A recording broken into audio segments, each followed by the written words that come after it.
I'm here with my dear friend, Maren Epstein. I can't wait to share her with you. Maren is a highly accomplished dressage equestrian, wife and mother to 6-year-old Ava, the best friend anyone could wish for. Aw, Just have to pop that in there. And the you're the best. most sought after colon hydrotherapist in the Southeast. Maren is the colon hydrotherapist to whom I sent every one of my clients in Florida. I am so grateful that she is here doing this miraculous work for everyone undertaking the cleansing path in this area, as there is such a huge need, and she is completely booked up, so we are lucky to snag her today for this special conversation. Maren is a health supportive chef with a degree from the Natural Gourmet Institute, which is a part of the Institute of Culinary Education. Maren also holds a bachelor's degree from Drew University in art history, museology, and economics. Maren specializes in developing gluten-free diets and recipes for gut health. Maren's recipes are also predominantly plant-based, paleo, vegan, and free of dairy and soy. All of Maren's recipes are designed to support those on anti-inflammatory and gluten-free diets. Maren has published food pieces in the New York Daily News and The Independent, along with many recipes for MASH, Healthline, Tasting Table, and more. Maren has extensive experience in the alternative health field as a licensed massage therapist and colon hydrotherapist in practice for 15 years. After healing from autoimmune disorders through the use of radical deep tissue cleansing through cleansing diet and colon hydrotherapy, Maren went on to train with master cleansing expert Gil Jacobs to learn the art of colon hydrotherapy and tissue cleansing directly from him. Maren has a private colon hydrotherapy practice in Boca Raton and Miami Beach. Maren, thank you so much for joining us today. It is such a gift to have you. Thank you so much. I mean, the bio sounds impressive, but it doesn't feel like much to me, but it all stemmed from you. I mean, I went to you when I was 18 for that first consultation, and the rest was history.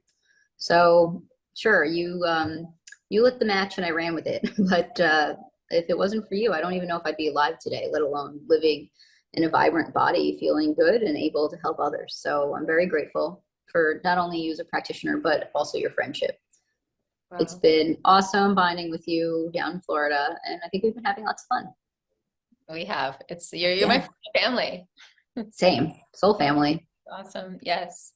And so it was 18, not 17, but nevertheless, it was a very early stage. Mm-hmm. Yes. Thank you and so maybe let's begin. Tell us a little bit about the story of you coming to the cleansing work and why you were called to it and how it changed your health and your life course. Sure. I'll try and give you the elevator pitch because it's such a long story. But essentially, when I was in high school, I always suffered from like chronic inflammation, a lot of old injuries from being a gymnast. Like my nickname in high school was Grandma. I was always sick. I had arthritis. And on top of that, I had migraines, bad digestion, and all sorts of stuff. And then as soon as I got to college, all of that just kind of 10 times and got so much worse. I not only started just having headaches, but I started getting migraines that looked like epileptic seizures up to 4 times a week, where my face would swell up, especially on the right side, which we'll learn is connected to the colon, the cecum. I would lose vision, convulse, lose control of my body, see auras. And it was just incredible pain. So if I didn't have one of these migraines, or if I wasn't completely knocked out from recovering from one, I had pressure headaches. And on top of that, I had PMDD, which is, just really bad PMS. So for 2 weeks out of the month, I had symptoms from, your normal PMS all the way to, depression, anxiety, stomach upset, all sorts of stuff. And then on top of that, I had IBS-C, so IBS constipated type. I think I maybe went to the bathroom my whole life once every 4 days, if that. And my stomach always hurt. And I noticed how when my stomach hurt, I would start to get a migraine. And if I went to the bathroom, if I took a laxative, because of course, like all other young women who are sick, I developed an eating disorder. So I started trying to restrict and control everything I consumed, because I noticed certain foods made me ill and certain ones didn't, but there still didn't seem to be a rhyme or reason. I couldn't put my finger on it. All I knew was that when I didn't go to the bathroom, I got migraines. If I took a laxative for 4 days, I didn't have a headache. So I went to doctor after doctor and asked them, is my stomach related to my head? And they would say, absolutely no, not at all. It's all hormones. You have spots in I went and had an MRI and there were spots in my brain. So they were like, there's something wrong with your brain. There's spots. We don't know what it is, but we'll put you on some epilepsy medication, some vasoconstrictors. So I took epilepsy drugs for a while, and that created a whole new layer because it did control the migraines to an extent, but it also dulled my senses. So instead of taking, like, I took art history classes, so everything was, there was a lot of information in note base, and I always took around 10 pages of notes per lecture. But I noticed on those drugs, my notes went down from 10 pages to 3. And the one area of my life I felt like I had control was my grades. I had like a 3.0, 4.0. And so to see that drop was horrible. So I went off of it, and I was just suffering. So I was literally in a bookstore, and I quite literally tripped over Natalia's book, The Raw Food Detox Diet. It was on the floor, and I picked it up, and I was like, this is different. I read it cover to cover in like a day. And it talked all about how, you know, the body's a perfect machine. In order to get rid of, to function, we just have to clear old waste. Like a car, if there's a clog or plumbing, like it can't function. And I said, wow, this is different. Everybody always talks about what goes in, not what comes out. And I've already tried all the other kinds of diets. I got to call this one. So I called her. She was on sabbatical. Long story short, I got in, thank God. And she put me on a diet and sent me to Gil Jacobs, her teacher, one of her teachers. And he saved my life. I saw him, I did whatever he said for 5 years. I saw him every maybe 5 days, and I got a home unit. I learned how to use it. And over time, I started to slowly get better. Instead of feeling terrible for 7 days, I'd feel terrible for 6 days, or I'd have 3 hours after a colonic where I felt clear, sometimes only an hour. But then what Gil and Natalia both described to me was that as the reason I felt better after a colonic was because my body was finally clear, and it would just fill back up with waste again, because, you know, the body cleanses like a sponge. If you have a dirty, like let's say you wash your car and you have a dirty sponge and it's filled with mud, but it gets dry, it's still light, and you put it in water, it fills up, it hydrates, you wring it out, you lose some waste, dries out again, and then you dip it again in the water again, wring it out, more waste comes out. So like we're constantly cleansing the body by wringing it out, hydrating and wringing and hydrating and wringing. So on the ring, that ring, I would feel better. But again, I'd feel my organs would fill up with waste again so quickly that I need another colonic. So I noticed and was told that over time I would stay cleaner longer, and my body would get stronger, and I'd start to feel better for longer periods of time. And that did happen. It took years, but I was relentless with the work. I never gave up, and I just kept going at it. And I think if it wasn't for Natalia's guidance and really honestly at some points tough love, I wouldn't have stayed the course, and I'm really glad I did. So for anybody out there who's just in the weeds, just if you've had any sessions or any luck where you've started to see the light or feel the lightness, as we say, keep going. There's more on the other side, but it's a long process, and unfortunately there isn't walls and walls of text from Harvard Medical on these methods. So it can be hard to stay the course, but the work is true. Through my own practice, I've seen so many people get better from things I could have never even thought of. I'm trying to think of ones to share with you now, which I will, but that's how I got better. And back to my point, I was graduating from college, and I didn't know I was going to be an art historian. And Gil was like, you know, you have a really good story. You stuck with this work. I think you'd be a really good practitioner. And I was like, I don't know how I'm going to tell my in-laws at the country club about my job. So I had some trouble with that. But once I got over it and I said, you know what, I want my lifestyle to be in line with my work. Like I want to just live in pure alignment. So that's when I agreed, and he agreed. I was lucky. I didn't realize how lucky at the time I was for him to train me. And then I worked under him for a year before starting my own practice. So I really got the best 5-star, not only healthcare, but training I could have ever asked for from both practitioners, Natalia and Gil. And which is why I still work today. I feel like it would be a shame not to share it. Wow, what a story, Maren. Thank you for sharing that and all the Thanks. details. And I've got lots of questions for you. But Sure. yes, thank you for continuing to do the work, because you are a busy mom, you are a busy equestrian, you have a lot that's going on, but it's you do this with love. I mean, you drive down to Miami All for love. yeah, because you could just live a very, you know, comfortable, happy life doing whatever you enjoy with your horses and your family. I could just go to tennis, But, you know, but I'd rather do this. So are you asymptomatic now? And how far along in that duration of cleansing, when you talk about the being years, did you start to get a sense that this was going to stick long term? Because you, obviously, if it took years to get to that point, you probably wouldn't have. Did you start getting indications sort of earlier on? Yeah, I mean, at first, no, like it took a solid 6 weeks, but I also was getting colonics at another place where they weren't effective. So more waste was getting kicked up and was coming out. So I was getting more symptomatic from the sessions. But I think that was actually also an indicator that there was a lot of waste in there that wasn't leaving. So I understood that. But the light bulb moment was really one of my first colonics with Gil. I had a really bad migraine. My husband, boyfriend at the time, like carried me into the office, like put me on his table. And I had a great session, the cecum released. And I could literally, like, I remember watching the tube and him going, ah, the cecum, you know. I saw like just like 15 feet of blackness come out of me, and like all the pressure around my head just drained at that moment, and the migraine went away. And that was the only light bulb I needed. Just seeing the immediate effect and feeling it in my own body was like, I was just, health is so much simpler than people think it is. This is it. You know, sure, when you get into the nitty gritty of what causes what and symptoms and this and that, sure. But like at the end of the day, like the body is a whole organism. It cleanses as an organism. And when we allow it to live in a clean system, it can function. So it was just so, it's so simple to me. And I think those simple truths I really held on to. And also what was my other option? Like I had an eating disorder. I was on drugs. I felt terrible. All the other diets didn't work. Like I was out of options. And that's why I always say colonics are the therapy of last resort. A raw food diet is the therapy of last resort. It's the hardest work, but it's the work that works. And it's usually, truthfully, the last thing people come to. It should be the first, but it's like the thing people try the last. Most people. Yeah, very concisely well put. That's so true. And then in terms of what you've seen in your practice with others, and what happens when the waste is released from them and their tissues open up and the energy can flow?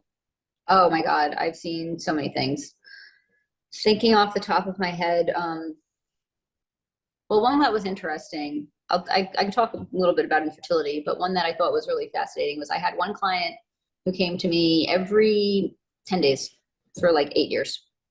And I remember when he called me, I was actually standing on my wedding venue, like looking, I must have been 22.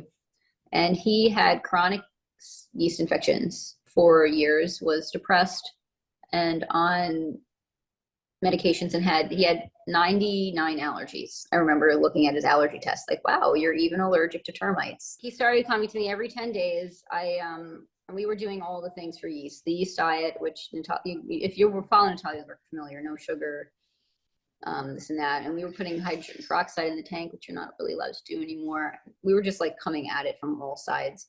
And literally the first colonic I gave him, the entire tube was just filled with like white cottage cheese. He was just full of it.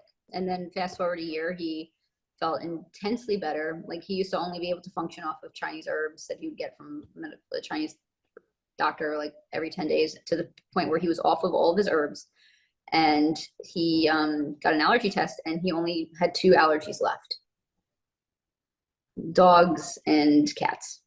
So that was really cool. The funniest colonic story I have comes to mind today is I have a client who is very dear to me. I don't know if she'd want me to share her name, but she, I've had a few like pregnancy things, like 4 people who've gotten pregnant who couldn't, both 2 by IVF transfers that were successful after like 1 to 8 unsuccessful transfers, and 2 naturals. The first one was a client who came to me with pancreatitis. This girl was 5'10" and like 100 pounds. I mean, she looked sick, and she was a nutritionist, very educated, had a flower company, amazing woman. But the pancreatitis like ruined her. And then, you know, I always said to her, I was like, well, you know, you're probably constipated. That's why you can't gain weight.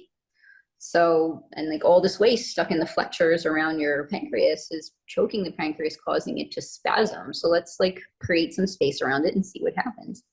So I got her on the juice and a cleansing diet, and she started coming to me for clients once a week. Within like, I think like 8 months, the pancreatitis was gone. She had no more symptoms. She wasn't on drugs for that anymore. And she put on a good, it looked like 10 pounds. She looked way better. So then she just kind of became a regular client and a friend. And I saw her once a week the whole time I lived in New Jersey. And then she got sick again, like 3 years into the work, and we didn't know what it was. I was calling Gil, like, what do you think it is? Do you think it's mold? Like, this is just so unfamiliar. And then one day her mom just goes, "Are you pregnant?" She's like, "There's no way I'm pregnant." She needed IVF for her first two, and that was 5 years before this. Like, she'd gotten older. There's absolutely no way she could be pregnant. Took a pregnancy test, and she was pregnant. Turned out it was a DNS. And she wasn't unhappy about that. She didn't want any more kids. But the fact that her body could then get pregnant after years of illness and infertility was such an amazing thing. So then time passes and another client comes in and we start talking, and we had a lot of mutual friends. So it turned out that she was related to this new client of mine through a friendship. Like, this client had set her up with her husband. I call her Julie. And so I told the original client, Amy, that Julie had come for a colonic. And she called her up and said, "Oh, just be careful, you could get pregnant." And Julie laughed at her because they did fertility. They were in support groups together for fertility for their second children. And within a month, she was pregnant and the baby was born on my birthday. So that was pretty cool. Then there were two others. One of my clients is another health supportive chef from the Natural Gourmet, and we worked together teaching cooking classes and catering. And she even wanted me to change my email address because she was like, "Nobody can know that you do colonics when we're doing food. That's weird." But she wanted a second child and it wasn't really working. She had around 8 miscarriages and failed transfers. And I said to her, like, "Just come to me for colonics. Like, give me like 90 days of coming 3 times a week. I know it's a lot. You don't have to pay me. Let's just try it." Because it's really almost like you or me. And she reluctantly agreed.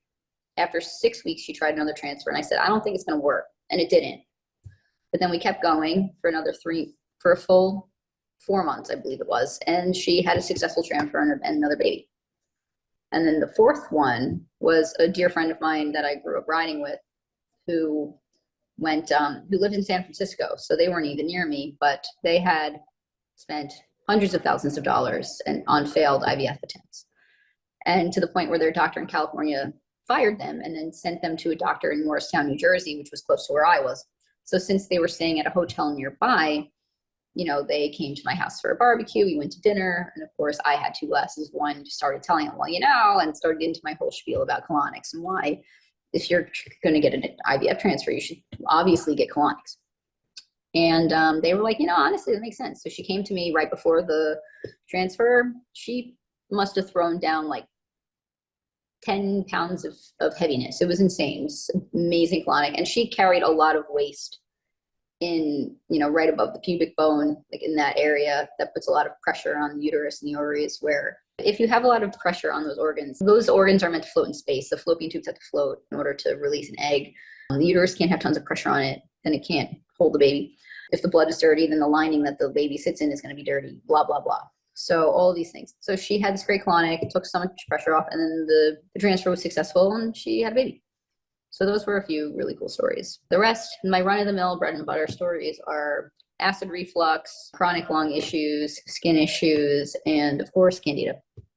Those are the things that I clear up day to day with clients that are just fun and easy. It's like every day it turns around. Yeah. No every problem. day. Yeah. Even my mom, when you saw her, she was coughing and you were like, "You got to do 3 colonics a week." She's now been coming for 3 weeks at 3 colonics a week. I haven't heard her cough or wheeze in like a week. And that was only in 2 weeks. So acid reflux is my favorite. That's the easiest to fix, because most women, if you've heard of the concept of a prolapse transverse colon, right? Like a prolapse transverse. So the part of the colon that sits here above the solar plex, as it fills with waste, it kind of goes like this and starts to sink. Or if it doesn't sink, it gets full and it puts pressure on the stomach. So then when you eat food, it almost acts like a trampoline. It bounces the food out of the stomach and right up into the esophagus. So it creates constant GERD before it sinks. So once you release that transverse colon, the acid doesn't lap back up into the esophagus and they feel better. So that's always fun. Really well described. Thank you, Maren. That's awesome. I try. And I'm trying not to meander too much. No, it's perfect. These are the examples. Because you're there on the ground, on the in the terrain with them, making the I'm change in real just, time. just the mechanic, the bioorganic plumber.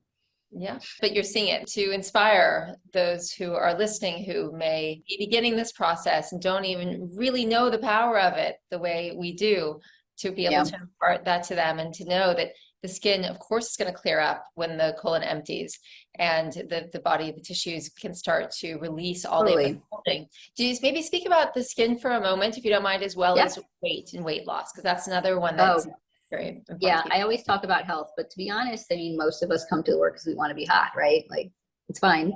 And I don't care what brings people to the table, whether it's vanity or health, because you're going to get both. But I mean, look at Natalia, look at me. I'm not trying to be vain, but we don't look terrible. And it's because we don't have waste like literally rotting within our cells. But basically, the skin is the mirror of the body. It's the largest eliminatory organ we have, but it's the second most important eliminatory organ. The first one is the colon.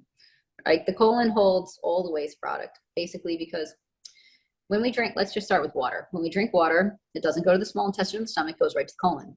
And it gets absorbed through the walls of the colon into the bloodstream. And that's what hydrates the blood so that blood can go around, bringing nutrients from the small intestine to cells and then away. So basically what the colon, think of the colon as the city dump, the blood as the streets with the blood cells as your delivery men and garbage men. They bring stuff and take it away, and the cells are the houses, right? Your houses everywhere. And what happens is the blood brings nutrients and groceries to your house, and then it takes away the garbage. Then it dumps the garbage into the city dump, which is the colon. But when the colon is full, and when there's permeability in the lining of the large intestine, what people call leaky gut, then all the waste from the dump is still staying in the blood. So it's like the garbage truck is full. There's nowhere for the waste to dump. But the body has to put it somewhere, so it starts going through the back door. If the colon is full, the back door is the skin, the secondary eliminatory organ. So if you have waste, it's not leaving the body through the colon, it's still in the blood, and it's going to come out of the skin. Anytime there's stress, anytime you're sweating.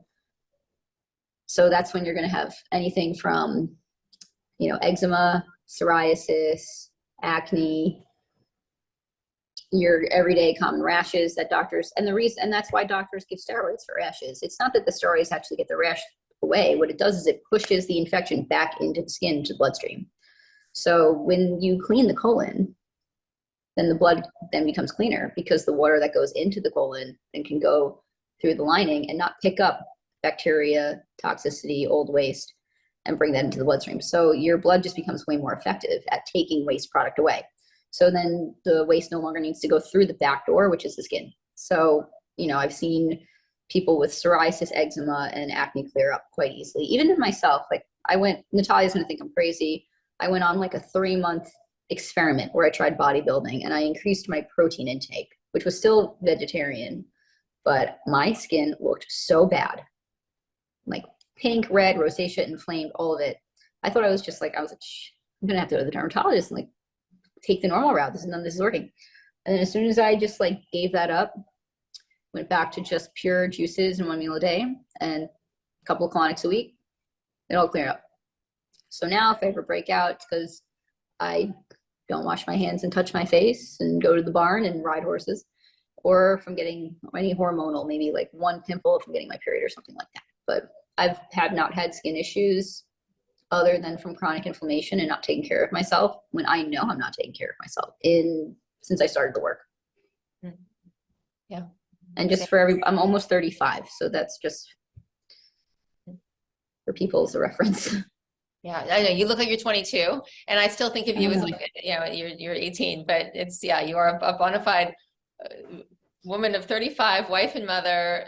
People do think I'm a kid. Like when I'm riding the horse, like some guy was standing there and he goes to one of my friends, "That's a good little rider." And she goes, that she's got a house, a business, and a kid.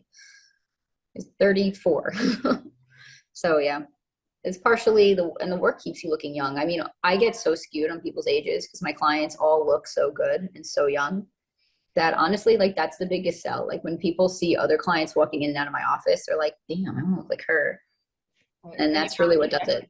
Right. You're not doing anything to them topically. It's all internal. No, but that's the whole thing. It's all internal. People think that everybody in this world, it was like the Americanized mentality, put her inner mentality. What can I put into my body to make it function? What can I put on my skin to make it better? That's not what it is. It's the take or outer mentality. What can I take out of my body so that it can function off of its own internal energy? That's it. Because the body's always trying to get rid of shit. Yeah, and the second you let it out, then you're the infinite intelligence, just operating and flowing and conducting, and it's going to be beautiful because that's what it does. It's in nature. Yeah. Devices is always exquisitely beautiful. And I've never met somebody who got fat off of salads, and I never met somebody with bad skin who does this work properly. Yeah, consistently. Not only consistently, but also properly. That means eating a diet that's appropriate with the amount of waste that they're eliminating, not over cleansing, not under cleansing. Perfect. Yeah. And that fine tuning is what's hard. And that's why people like Natalia are great, because it's really hard to identify that line yourself when you're in the middle of it. And also you need somebody with lots of experience who could say, this is too clean. The nuance of the work. It's very helpful to have it who can guide. No, and thank you for clarifying that. It's so important because the principles are universal to all. It works for everyone. But but the fine tuning is where the tailoring, the customizing comes in, where everyone is different. Everyone has different taste and waste load and ability to release it. Access to therapist, Enlightener, and enema, their sort of facility with it. It changes over time, so you have to know where you are in the whole trajectory and not to go too fast. 100%. I mean, the diet that would be good for like a 17-year-old person who grew up in South Africa in a clean environment would kill the geriatric patient with multiple system issues. So it's really just about finding where you are on the scale, but the universal principles do hold true. And then in terms of weight loss, I mean, Natalia said it best, weight is waste, right? Touching on that topic, so like our bodies are pack rats. Like we're like literally hoarders. If our body doesn't know how to process something, because it's not natural, it's not in our DNA, we literally save it for later. Because the body's goal is to keep the vital organs open and clean so that it can function, right? Like your lungs have to be clear. You can't have blockages in your arteries. So we put the waste where we don't need it. Fat vacuoles. The body will store toxicity in your thighs, and it might look like cellulite, or you might have internal waste and pressure, which will cause varicose veins and things of that nature. Your ability to get fat in a way is really saving your life. It's taking that toxicity and keeping it away. So what the diet does is once you start, like I never counted calories since I started this lifestyle. And I mean, maybe I'm 97 pounds soaking wet, and I ballooned up to 108 when I was bodybuilding and putting on muscle. So like you stay lean in this lifestyle. And keep in mind, I'm short. I'm only 5 foot. But my point is, when you see the heavy people who are walking around feeling fine, it's because all that toxicity is in the fat cells. It's not in their vital organs so they can function. What the diet does is it literally starts magnetically pulling waste out of the fat vacuoles of the cells and into the inventory organs. So you're literally juicing your fat cells by doing this work. I mean, it's a completely different way of losing weight. It's not calories in, calories out. That works too, if you can manage it, but you're not going to look the same. I mean, I've seen people in the gym lose tons of weight and get really lean, and they almost like look dead, like their skin is like sagging on the bone. They have so much nitrogen in their skin. Whereas like what we're doing is we're taking waste away. So we're literally almost like shrinking the cell. And then we're also bringing more oxygen into the cells. So we're plumping in a way. So it's true waste loss, which looks like weight loss. And that being said, the diet will level you out. Like I've had clients who were severely underweight who gained weight, and clients who were overweight lose. So wherever your body's meant to be, it'll kind of just put you there. Like when I had an eating disorder, I was literally scared because I knew that going for the clients was going to put weight on me because it was going to fix my absorption issues. Well, I can tell everybody you have the most slamming figure. You're very so do you. Or well, thank you, but you're honestly when you wear your little crop tops and your things, like you really wear them. I mean, listen, I'll take your body for a test drive anytime. It's great. That covered a lot of ground, and thank you for sharing all of that, both on a technical level as well as an inspirational level. Let's talk about recipe development, and that's part of what keeps people on this long term because you want to love what you're consuming and know that it's going to be really satisfying and everything. So what made you feel like you needed to explore that? Was it because you wanted to be able to create meals that you would love long term, and then how to translate into it being a big part of your career? And then can you just by the by also share some recipe development hacks with us too? Yeah, absolutely. So basically, when I went to culinary school, I had my practice in Park Slope and would recommend, food combining and, no oil and low fruit, all that stuff. And I tell people what to eat, but I didn't know how to tell them to make it taste good. And women, we all are emotionally attached to food. Like men don't have the same thing, but like for us, eating is like a sensual experience. And in order for this lifestyle to be maintainable for most, like there has to be satisfaction. If you're not satisfied, you're not going to do it. I wanted to learn how to do both. And I decided to take a sabbatical from my practice because I lost my aunt, who was basically like my mom. So I was like, well, I always wanted to do this and start a food blog. So now's the time. So I went to school to learn how to cook. I mean, I literally didn't know how to cook. I barely knew how to boil water. And my meals were very simple. I took like a box of roasted beets, put it in a box of lettuce, put some goat's cheese on it, shook it up with some lemon, and that's what I ate. Like nothing was very exciting, but I loved going to Pure Food and Wine and eating all those elaborate meals. And like, I just wanted to learn how to do that and how to tell my clients. So that's what I did. Went to culinary school, and then I started just taking the universal principles that I knew and utilizing that towards recipe development. And that's how my food blog was born, Eating Works. And on that website, I have recipes for every level of the lifestyle, from a grandma who had knee replacement surgery, who needs to lose a little bit of weight to feel better. So we're talking like chicken and rice soup, like simple stuff, all the way down to the cleanest of the clean, making cheese out of seaweed. We do it all. But some tips that I could share really is that as long as you have a good dressing and a good dip in your refrigerator, all vegetables are satisfying.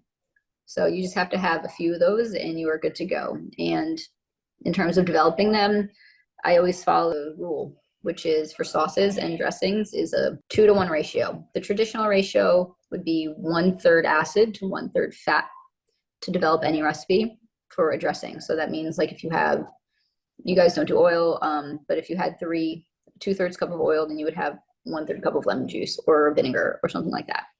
To make everything lighter and cleaner, I swapped that for 50-50. So 50% acid and 50% fat. So instead of using oil for any kind of sauce, what I'll do is I'll use tahini or avocado as a base. And there's a lot you can do from that. Like there are a few links I could share for you. Like there's this one green tahini sauce that oh my God, like you don't even know how good it is. Like literally you could drink it. Even make one hot sauce that acts as a dressing out of celery. Like there are so many ways to create delicious dressings using miso, nutritional yeast, tahini, avocado as a base, water, namashoyu soy sauce. Like there's a lot you could do without using oil. And if you eat, you can do both. And then in terms of desserts, I mean, I have sweet tooth, but everything on my blog is pretty much keto. So what I do is I make a lot of desserts. Like I'll make a lot of chocolate truffles and things like that. But instead of using dairy, I'll use the fat of coconut can. So if you need something creamy, you just throw a coconut can in the fridge for 2 hours and then scoop the top part off. Throw that in with some melted dark chocolate chips, and you could do 1 tablespoon of butter if you're eating butter. And then instead of sugar, I just sweeten it with like 2 tablespoons of monk fruit sugar or stevia. And it doesn't have an aftertaste, and that solidifies into like the most delicious Nama chocolate Japanese chocolate truffles that you've ever had in your life. And so by using just like a simple monk fruit sugar or stevia, like you can really just like cut that sugar out, but still get that satisfaction from like the sweet, nutty flavors. Because, we all need desserts. Like remember Juice Press?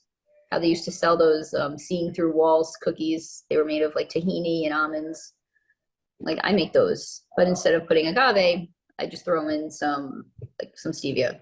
Yeah, I mean, I'll speak from my experience too. I've just needed to have the chocolate, something sweet. So it's we have to acknowledge like what is it that we really enjoy and desire, and then we can get rid of all the other things, keep the things we really like, and clean the all at the same time, and really have it all.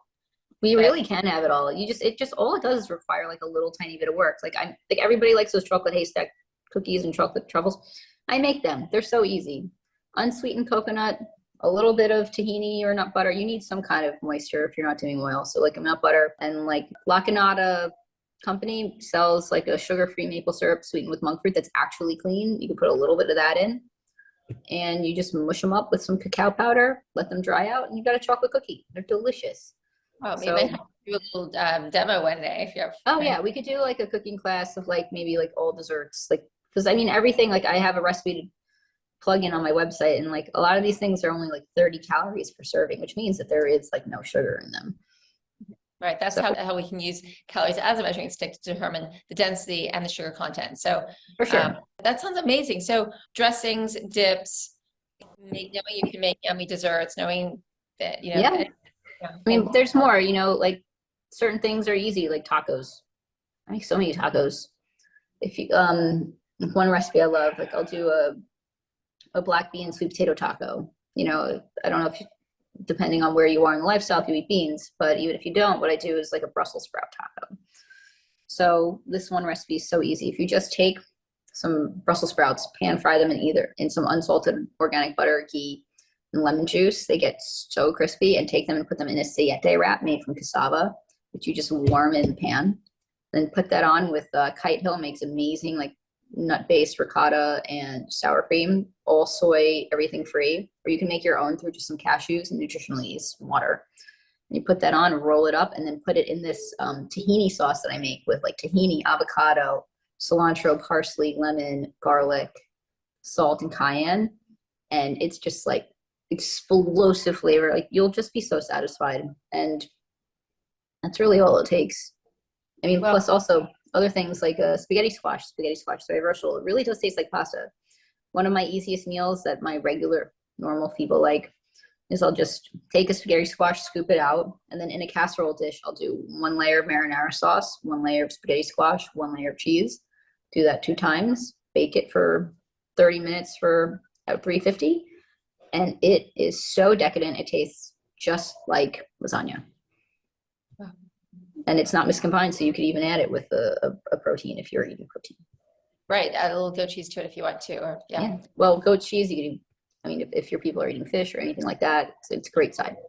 Yeah, that sounds amazing. When you mentioned the wrap, the cassava wrap, is that, how do you do that? Is that something you buy, or? Oh, you buy. So there's a brand, Siete, and I love them. They sell all grain-free wraps of different kinds. But the cassava one is really clean, because cassava is essentially like a sweet potato. And it's so easy on your stomach. They're easy. I don't have a client who can't digest them really. And you just warm it in a pan, and it acts like a regular tortilla. Brilliant. Wow. Yeah, simple stuff. And like if you go into like Asian cooking, like they have things like glass noodles that are made of, like sweet potato noodles and things like that. So there are kelp noodles, which are delicious. There are swaps found in ancient macrobiotic cooking or Japanese cooking that you can use to get that satisfaction. But it does require a little bit of work getting creative, but not much. I mean, I'm pretty lazy, so. No, that's brilliant. And then yes, those noodles, actually, I'm glad you reminded me of them, because they really got me across a big bridge. I was always a big pasta lover, and they actually got better over time. Those noodles, they're made from roots. They're like, and they're basically just they're like nothingness, but they have this consistency to them. They're a great vehicle for sauce. Exactly. So that's all noodles are. Right, it soaks it right out. We just want sauce. We want sauce and cheese. We don't care about the noodle. Exactly. And then even the way it twirls on the spoon, it's like spaghetti. Delicious. It's so nice. Just have a nice big hot bowl of that. And then I'm probably going to end up making some kind of ramen with that tonight, because now that we're talking about it, it's getting me in the mood. Yeah, it's so delicious. And when people know, I won't say if they only know, but when they know, like, well, why would I do anything otherwise? So what's in your juice, Maren? Sorry, I had to drink it so I could keep talking. But lacinato, kale, celery, apple, ginger, lemon, romaine lettuce, and cucumber. Delicious. Yeah, I literally just throw whatever I have in, and then if it tastes weird, I just put more lemon on top. It's fine. lemon and ginger just make everything. Yeah. But my favorite juice really tastes like a pina colada. It's 2 cucumbers, 2 heads of romaine lettuce, 1 whole bunch of cilantro, a tiny bit of ginger, 1 apple, and a whole lemon. That recipe is on my site. Like, it is literally like green. If you threw a shot of vodka in there, it would be, it's a mojito. It is amazing. I could drink that every day. Wow. Wow. That sounds delicious. I mean, I can imagine how it tastes. That sounds like something I typically make on a regular basis. Yeah. And like, if you want to make it greener, you could throw in a head of kale or something like that. But it's a nice light juice that pretty much all of my clients can drink, that I could drink all day. And it's not so green that, you know, like if it's hitting waste where it's going to create a lot of gas. Wow. You're such a wonderful educator, Maren. You're so inspired. You're one side. I gotta throw some light on you right now. So you're very sweet. Thank you for sharing all this with us. And how can I know that you're booked up and there's a little chance of anyone actually getting on your schedule? Yeah, people can get in. You just have to call me ahead of time. Okay. Calling Maren ahead of time. Where do we find you? What's the best way to get in touch with you? My Instagram, Maren Eating Works. My work Instagram is Eating Works, or my email, maren@eatingworks.com. If you need any recipes, eatingworks.com. There's hundreds of recipes on my site. Because once COVID hit and I wasn't giving colonics, I had to do something. So that's when I went into the professional recipe development realm. What a gift. So they can literally go on to your website. Yeah, eatingworks.com. And get all these recipes. Yep. And they're all organized by nut-free, dairy-free, soy-free, gluten-free. You can literally sift and filter through. Yeah, amazing. Maren, what a gift. Thank you so much, not just for this conversation, but for all you've been doing for the last 15 years. You are a gift to everyone and supporting this lifestyle for people at every stage. You know, it's having the knowledge, having the recipes, having the example, seeing the embodiment, even as a wife and mother, businesswoman. It's like, you know, you are just such a light. And it's high praise coming from a very high place. I appreciate it, and everything you've done for me and my family and your friendship. I mean, I'm so blessed that I tripped over that book all these years ago. It was not by accident. No, definitely not. Definitely not. No. And the fact that that Gil has also had such a big influence, and just the braiding of it all. So that's how it all works so beautifully. Perfect. We're all in sync, and when the tissues are open, it all can conduct and flow as it should. And when the pathways of life are open, miracles and connections are made like this. Yeah, exactly. Heart-to-heart connections. So, yeah, wonderful. All right. Well, we will probably have to do a part 2 of this at some point. Anytime. I'm going to be so excited about it. And but in the meantime, Maren, thank you again. And we will make sure everybody knows how to get in touch with you. Thank you. I appreciate that. So just, be ready for an influx. Oh, I'm ready. I mean, I already bought like 4 more of your books and I just hand them to people. I'm like, just read this. I talk their ears off and they leave. They look like this. I'm like, just read this book.